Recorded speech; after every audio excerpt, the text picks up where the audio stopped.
L'église Notre-Dame-du-Bourg de Rabastens se trouve sur le chemin de Saint-Jacques-de-Compostelle qui relie Rodez et Conques à Toulouse.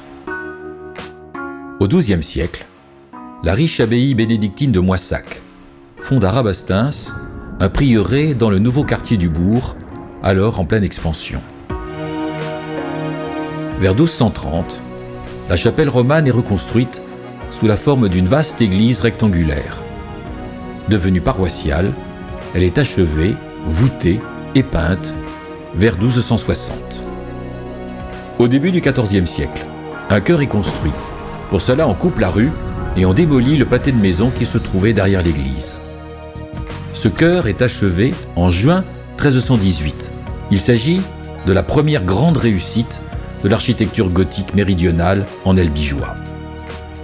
À l'opposé du chœur, une grande salle haute est construite au-dessus de la première travée de la nef. Le triforium est une galerie ajourée qui court entre les voûtes des chapelles et les fenêtres hautes du chœur. Inspiré par le gothique du Nord, celui de Notre-Dame-du-Bourg est unique en Haut-Languedoc au XIVe siècle. La rose flamboyante est placée lors d'une campagne de restauration à la fin du XVe siècle. À la fin du XVe et au début du XVIe siècle, le cloître et les bâtiments du prieuré sont reconstruits.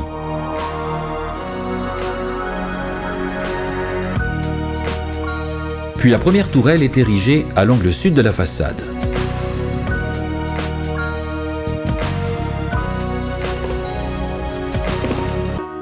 Lors des guerres de religion, les protestants occupent Rabastens pendant 1 an et transforment l'église en corps de garde.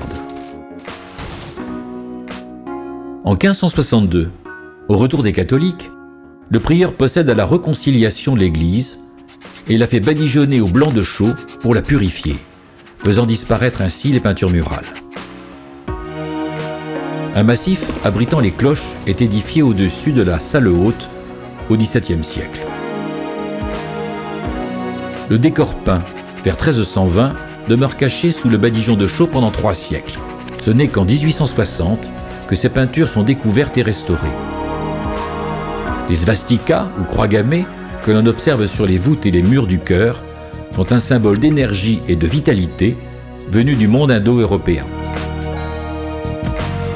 Un pareil décor est ici lié à la Vierge Marie. Il évoque sa puissance à donner la vie et à monter au ciel parmi les étoiles.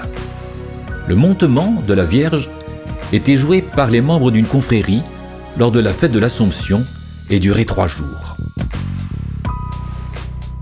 Depuis la construction du chœur, celui-ci a connu 3 maîtres-autels différents.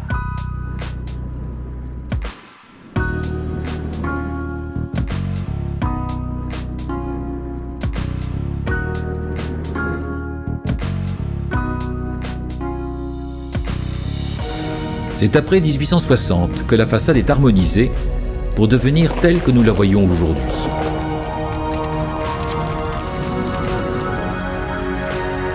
Au XIVe siècle, il avait été prévu de surélever les murs de la nef pour faire communiquer la salle haute et le passage établi sur le périmètre des voûtes du chœur, formant ainsi un véritable chemin de ronde. Une tour-clocher, entourée de 4 tourelles, devait aussi surmonter cette salle haute.